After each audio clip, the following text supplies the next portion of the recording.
This week, a hot new bombshell enters the villa. I'm Shania. I'm a content creator and a manic money spender.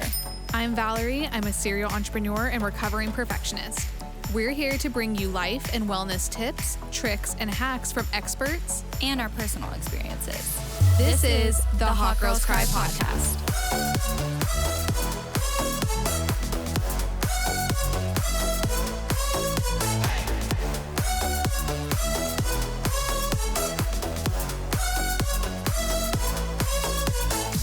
Welcome back to the Hot Girls Cry podcast. Let's start off with our gratefuls. Valerie, what are you grateful for? I am grateful for my husband's promotion. He officially got promoted to a new position today, and I'm just so proud of him. He's been working so hard, and he made a really big career change last year, and he's been doing the same job for about 10 years, and he made a huge career change, and I'm just proud of all his hard work, and this promotion is going to make a really big difference for us. Aww, it's so funny because the podcast I just last edited, you said you were grateful for Aiden too. Oh, he's getting so much love, and he doesn't even listen. Ungrateful. I know. He's not great showing his gratefulness. Oh my gosh. I'm grateful for abundance. I feel like my life has been very abundant this past month. In so many different ways, with new friendships and money and just so many different things. I'm just grateful for abundance. Love it. Yes. So today's episode is all about spirituality, or just what we believe, for like what we practice in our spiritualness, because as I'm sure our listeners know, we're not religious necessarily. Mm-mm. Yeah. I feel like both at one point claimed to be religious, though. Did you've claimed to be religious, right? Oh, I sure did. I was fully in it. Oh my goodness, I can imagine, because you're fully in anything you do. So Oh, I was the bestest. you were the most Christian. The most religiousest. The most Christian, the most holy. Yes, yes. So is that kind of like when was the first time you even like knew that religion was a thing? Well, at birth, I was baptized. No, I was raised Catholic, like very strictly Catholic. Catholics don't play around either. We sure do not. And my mom's like traditional Mexican Catholic, so like really Catholic. Yeah. But obviously I didn't quite get what that was, but I went to Catholic school. So it wasn't even just like practicing Catholics on Sunday church. It was like school, like day to day. So I went to Catholic school from pre-K all the way through 8th grade. Mm-hmm. And I think I like started to I thought that everyone believed what I believed. Whenever that's all you know, you think that's all everyone else knows. You think that's just the world. For sure. Yeah. Yeah, which is now as an adult I can see is like slightly dangerous and like not the greatest thing ever. But I do think it like, I do credit it to a lot of like, some of my core values, but at the same time, like I can see it also being like not the greatest thing ever. But I think I recognized that I personally was religious and like started to embrace religion probably like 2nd or 3rd grade. Like, can I even choose my own religion at that point? Like praying and stuff. Oh yeah, I was in it because the devoutest. I had a charity basket outside my bedroom in my house as a kid, and every day when my parents came home from work, I'd make them dump their loose change from work into my charity basket. And I'd collect it every day after work, and on Sundays I would take that charity basket to work and donate it to the church. Oh, that's really cute. Which is like sweet things, like definitely sweet. And like as soon as I was 14, I became an altar server at church. I didn't even know this. Oh, I was an altar boy, and like I was a girl. And I don't even know what that is. Like, this is a whole different I world helped for the me. priest like do the church shit. Like I don't even remember what my role was, but I dropped the bells in my first ceremony, and I was so embarrassed that I didn't go back. I got all the sacraments, and I like knew my shit. And I remember as like a elementary school kid, like I really wanted to be a nun. Like that was like my my end goal was to be a nun. Honestly, being a nun sounds really peaceful. But like, I remember my parents always said I talk too much to be a nun.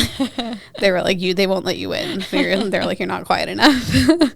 And I was so in it. And like, we would watch Bible story movies every night before bed. I was able to pick a 30-minute Bible movie before bed every night. And I'm telling you, I was so in it. Wow. Okay. So that being said, you were really, really, really in it.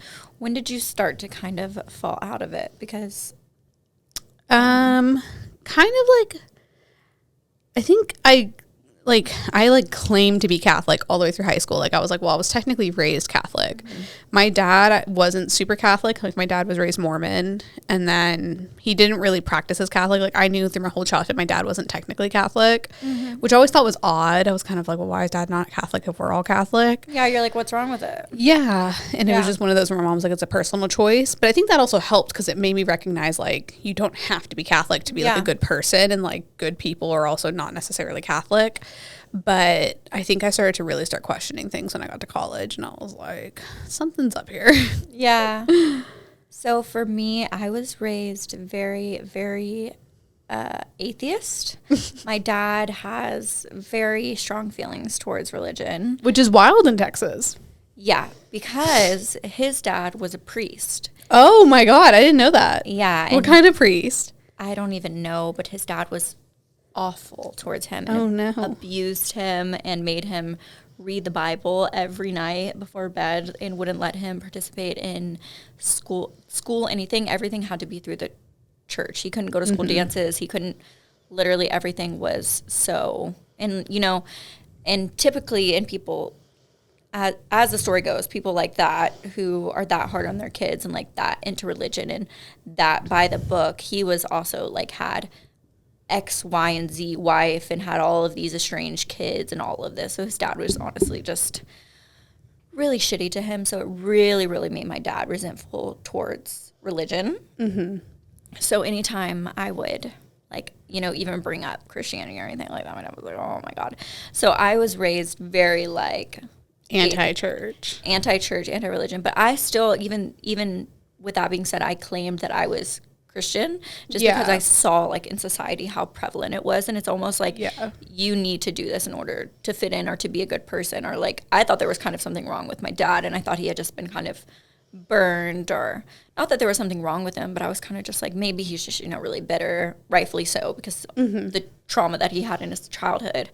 But yeah, I never was truly in it. I never truly practiced it or truly believed it. I always knew it wasn't for me, but I've been to church and I've claimed it and I've done those things, but it's never been a consistent practice for me. Did you have friends that were like Christian, and is that why you like, where you kind of got like the foundation of like, well, most people are just Christian? Yeah, my sisters, my non-blood sisters, the Knight family, they were, you know, taking Bible trips, and it was almost kind of like I saw all the people that I kind of aspired to be like or to be around, and they were all kind of very into the church. So I was like, okay, maybe this is something I need to do or something I should strive to do.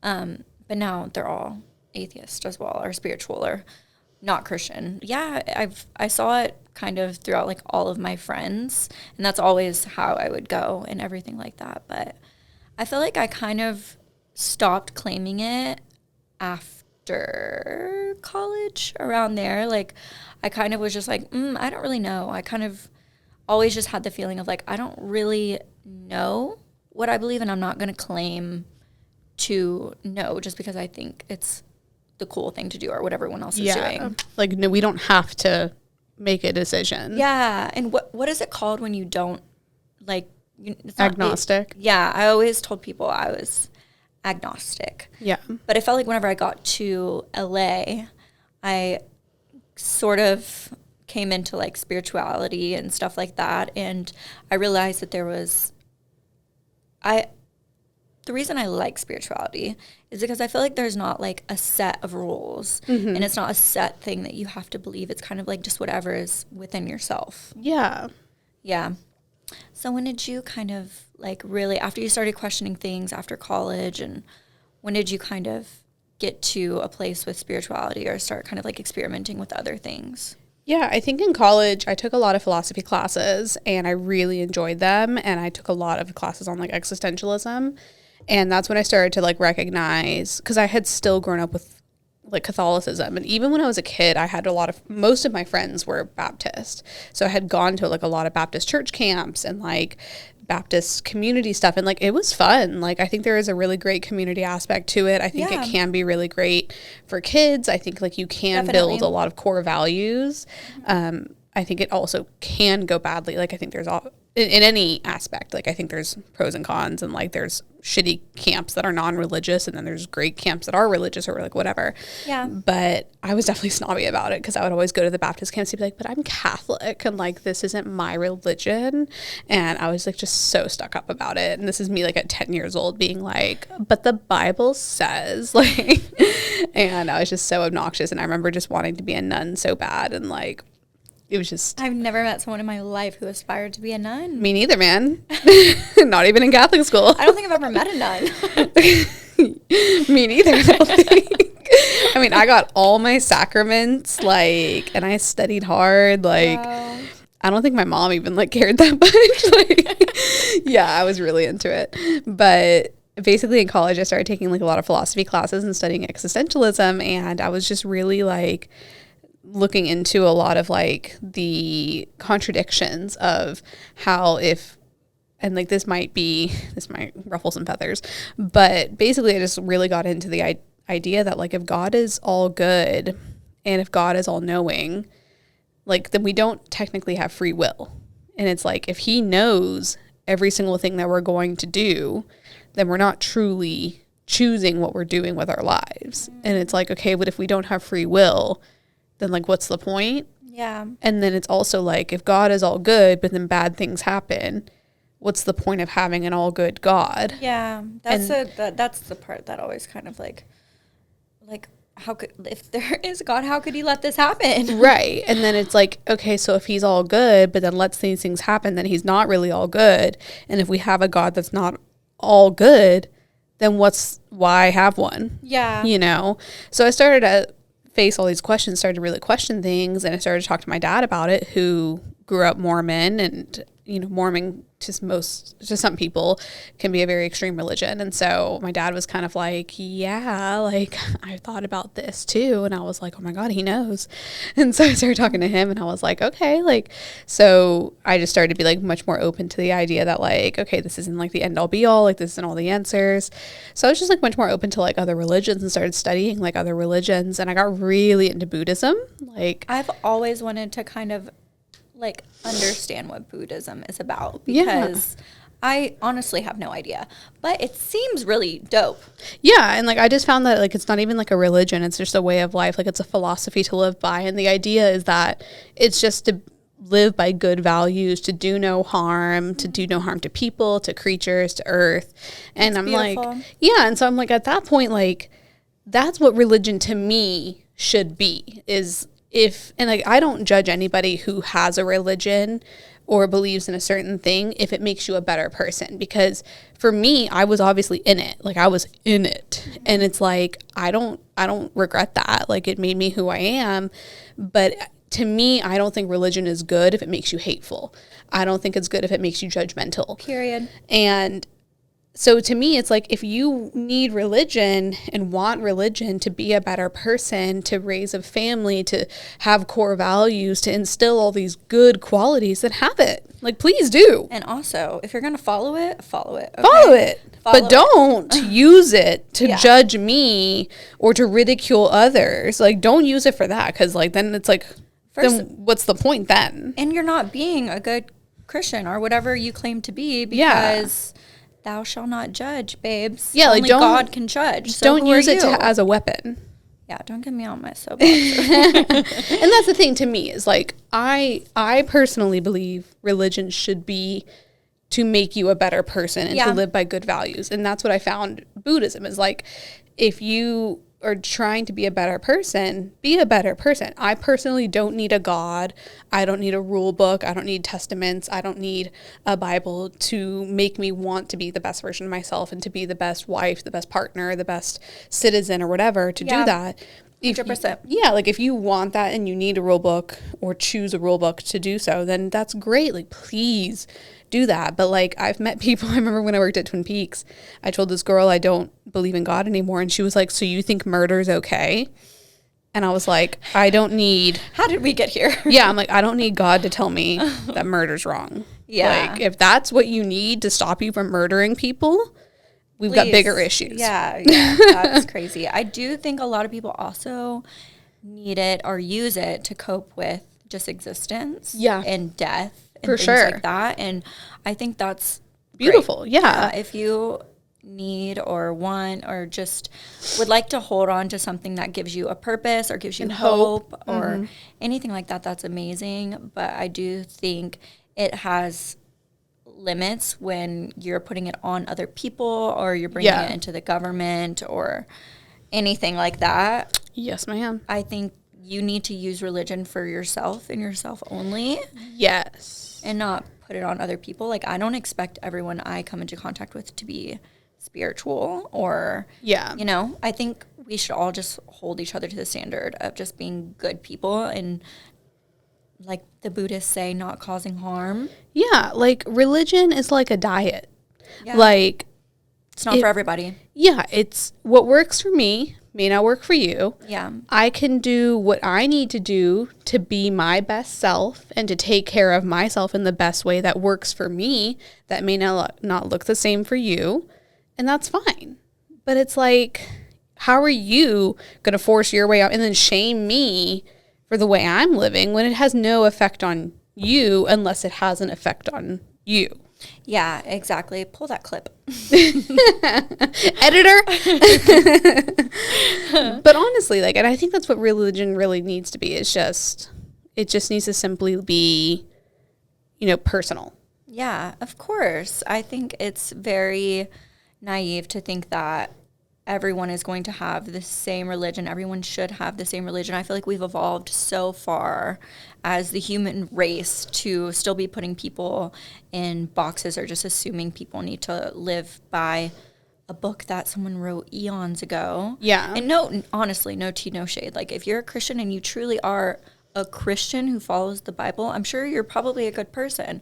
But I do think there are people who abuse Christianity, like people abuse everything else and use it as a way to be hateful and, I mean, put it on other people and stuff like that. And that's definitely where it becomes dangerous. Yeah, like, you're not bad because of Christianity, but if you're using Christianity to be bad, that's not cool. And it's like, that's where people start to have a problem with it. Yeah, it's the self-righteousness. Like, I'm so good. Let me now tell you how all of you are sinning and being wrong. And it's like, bro, we don't even follow this religion. Yeah, like, I always say it's like telling like an adult that, you know, you're going to tell Santa that they did something wrong, but then they don't believe in Santa. So it's like, this doesn't do anything for me. It's like the accountability isn't there when it's like, but that, because that doesn't do, I'm not scared of Santa, you know? Exactly. So what are the ways that you feel like you kind of practice your own spirituality, and what does that kind of look like for you? I think for me, like, I would consider myself atheist. I don't really believe anything. I think in general, as a practice to feel good, and like we said, like for ways of hope when things are tough and stuff like that, like I truly believe like in mindfulness and things that like are really backed by science. But I think like I really like the idea of things like crystals, and like I like the idea of like tarot cards, and like I don't personally believe in a lot of that, but I like the idea of it. And I'm like, if I like the idea of it, like, why not? You know, like, who's it hurting? You know, if that stuff makes me feel better.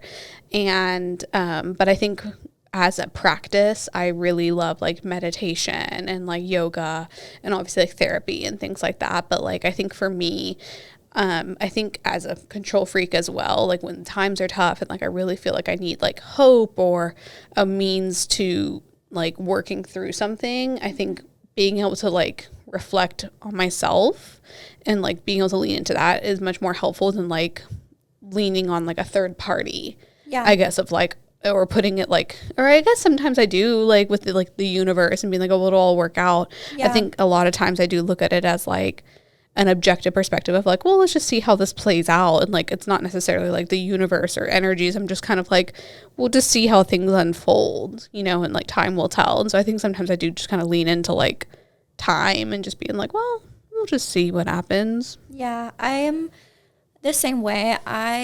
What I believe is my own spirituality is definitely the universe and just energies and things, kind of just like karma, what you put out there coming back to you, and manifestation. And I feel like spirituality looks like for me is just making sure my energy is in line and asking the universe for what I want. And I think this world is way too crazy and just so wild that we're even here for it not to be a reason. And I don't think that we know, any human really knows what the reason is.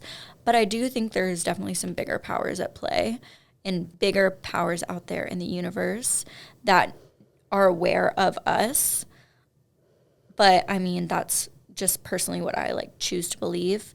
Also, so that I can cope with death, because death is really scary. And I do think that what you put out there comes back to you even like in another life and things like that. So I just practice it and just being very mindful of karma and my energy and manifestation. And like you said, meditation and yoga and just going back into myself and being very in tune with my soul and everything else's soul. Like I always think about my animal souls and just the souls of everything around us that's living is really wild. I agree. I'm a big believer in manifestation as well. And I do think like being in tune with your energy is really important. I think what you put out is definitely what you get back. And I think that's why it's so important to be really in touch with like your words and being intentional with your energy and where you put your energy and the things you focus on. And I think you really attract what you put out. And I think that's where, you know, toxic patterns and relationships and stuff like that can really change and impact your whole life. So I think that's really important too. Yeah, whatever works for you works for you. It's not a one size fits all. If you are a Christian or you're Catholic or you're anything that follows any type of religion, that's great and beautiful, as long as you don't put it on other people or judge them. Yeah, we're not hating if you're not hating. Period. Thanks for listening to the Hot Girls Cry podcast. If you've enjoyed this episode, show some love and support with a rating and review. Or keep the conversation going over on our socials. TTYL.